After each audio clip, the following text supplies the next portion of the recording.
So recently, due to the Sparking Zero full roster being announced, this image has been going around the internet showing base Cabba battling Super Saiyan 4 Gogeta, with Gogeta clearly being portrayed as the weaker of the two. And clearly, whenever a Dragon Ball power scaling conversation comes up, even if it's a joke, I think at this point I can call myself an authority on the matter and share my thoughts on it. I think this topic is most emblematic of the power scaling that occurs in both shows. Can a skinny, polite Saiyan from another universe really defeat a fusion in Super Saiyan 4 simply because he gets upscaled by Super? People on both sides are pretty much as split as you can be. Either you think Cabba one-shots Gogeta, or Gogeta obliterates Cabba with a single look. But are things really that cut and dry? Or is there more nuance than we might think?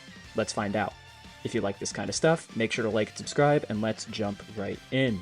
Cabba is, without a doubt, one of the most controversial characters within Dragon Ball when it comes to how strong he is. Most Dragon Ball fans still can't agree if he's even stronger than Super Saiyan 2 Gohan from the Cell Saga, let alone being able to fight Super Saiyan 4 Gogeta. So let's get into why at least Cabba is clearly stronger than at least Cell Saga level. For those who need a refresher, the Universe 6 Saiyans are not the same as Universe 7 Saiyans. Not only do they live vastly different lifestyles and have a different culture, but it's explained that they evolve differently from other Saiyans and most obviously ended up without tails. So when taking into account how strong they are, and especially how they got that strong, treating them or holding them to the exact same standards as Universe 7 Saiyans is simply an inaccurate comparison. So pointing out that he has no aura, no muscles, and can't turn into Super Saiyan at first does not make him inherently weak. Keep in mind, Goten and Trunks with minimal training were already as strong as Gohan was at the time. So unless you've got a problem with that, you should probably have no problem with Cabba's power. With that out of the way, let's get into the main issue at hand with Cabba's strength. Does he scale to Vegeta or not? And in my opinion, he absolutely does. Both in the manga and anime, Vegeta directly says that at the start that they will be fighting at full power. While the fights after this point go slightly differently between the manga and anime, in both scenarios, Vegeta states that Cabba is his equal in power while in base. As is the nature of Dragon Ball Super, the context of these statements is slightly different. In the manga, he directly tells Cabba they are equal, while in the anime, midway through a beam struggle, Vegeta says to himself that Cabba is equal and says that this fight would go on for a long time if they didn't transform. This is supported by official episode summaries by Toei Animation saying that Cabba's strength is almost equal to Vegeta's at worst. A lot of people make some weird coping argument that Vegeta was holding back in order to train Cabba, but the statements in the anime calling them equal are Vegeta's own internal thoughts, and Vegeta doesn't even know that Cabba can't turn Super Saiyan yet. So unless you think Vegeta is lying to himself for no reason, they are equal. Some point to Vegeta seemingly being stronger than Cabba once they turn Super Saiyan as a point against them being equal in base, but the main issue here is that they are not actually using the same form. Cabba had just unlocked Super Saiyan, which is grade 1, aka a 50 times multiplier. Vegeta, on the other hand, would be in Super Saiyan grade 4, aka mastered or full power Super Saiyan, which is not only stronger than the other Super Saiyan grades, but also has better stamina, which explains why Vegeta seems so much stronger once they both transform. Now that we've clearly established that in all continuities with official guides that Cabba is at worst relative to base Vegeta, where does that scale him? As we know at this point, Goku in his base form after Battle of Gods had absorbed the power of Super Saiyan God, a form that had surpassed everything that had come before, even off-rip being stronger than Super Saiyan 3 Vegeta before Goku had even brought out the hidden power of the form and mastered it. With his own training, Vegeta had caught up to Goku's power to the point where Goku thought Vegeta had outright surpassed him in Resurrection F. Then, in preparation for the tournament, Goku and Vegeta both trained for 3 years straight, which is unironically one of the longest training sessions we've ever seen in Dragon Ball, only potentially rivaled by Goku's time in the Otherworld or Frieza training for 10 years in the Time Chamber in the Dragon Ball Super manga. So for Cabba to go equal with Vegeta, he is substantially, albeit unquantifiably beyond Super Saiyan God Goku at full power. Unfortunately, while his base form never really gets any quantifiably stronger, he does obviously unlock Super Saiyan and then Super Saiyan 2 in the Tournament of Power, meaning he gets at the bare minimum 100 times stronger than that, though that's ignoring all the training he did mostly off screen. Regardless, this means he scales above the punches from Super Saiyan God Goku that not only transcend anything possible to imagine from Dragon Ball Z,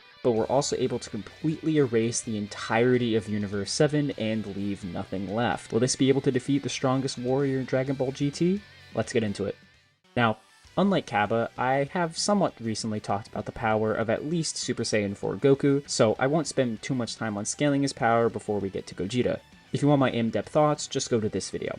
In base, he's stronger than Buu, and then in Super Saiyan 4, he's at worst 40,000 times stronger than his base form if you take GT Perfect files hyperliterally and assume that Baby's transformations function identically to Super Saiyan forms. After the Baby arc though, it's difficult to quantify GT Goku getting any stronger if he did at all. If you want to say that because Super Saiyan Goku fought a verbatim holding back Super 17 who could beat Majub, then you can throw in another 8 times multiplier, but I personally don't subscribe to this due to 17 explicitly holding back against Goku.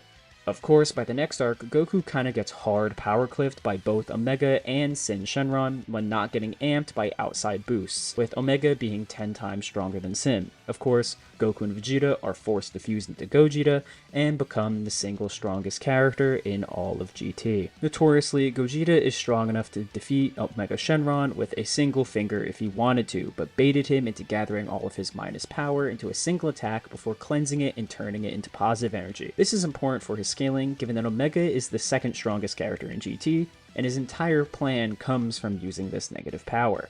As we are told, Omega was going to slowly spread this negative energy throughout the entire Dragon Ball universe, including the Kai world, and according to himself, lay waste to it. So while obviously Gogeta could have easily beaten Omega, we know he directly scales above the total destructive capacity of Shenron's negative energy.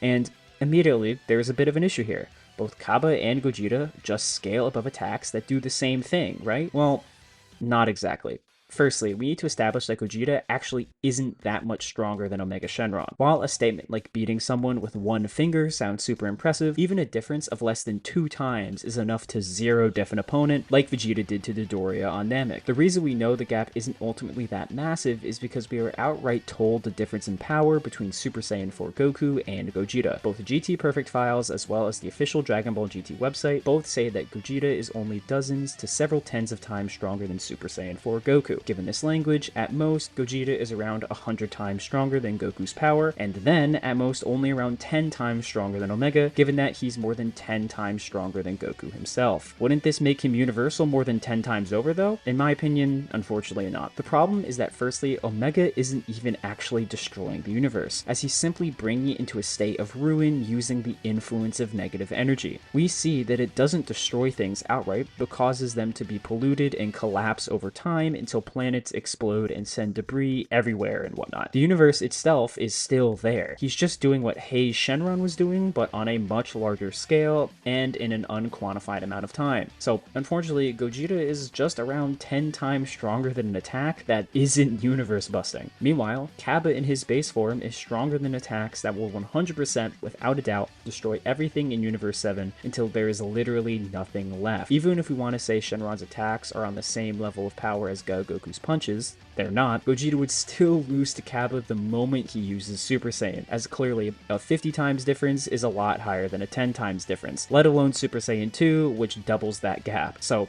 yeah, as crazy as they seem, all of the memes are kinda true. Dragon Ball Super just has scaling like that. Now, this in no way influences how good either of these series are. Super having a higher scale of power doesn't mean it's automatically better than GT, or hypothetically the other way around. It just so happens that guys who look like this can be stronger than guys who look like this. And hey, if you think I'm wrong, prove it in Sparking Zero. If you made it this far, thank you so much for watching. As always, if you disagree with my takes, let me know in the comments down below.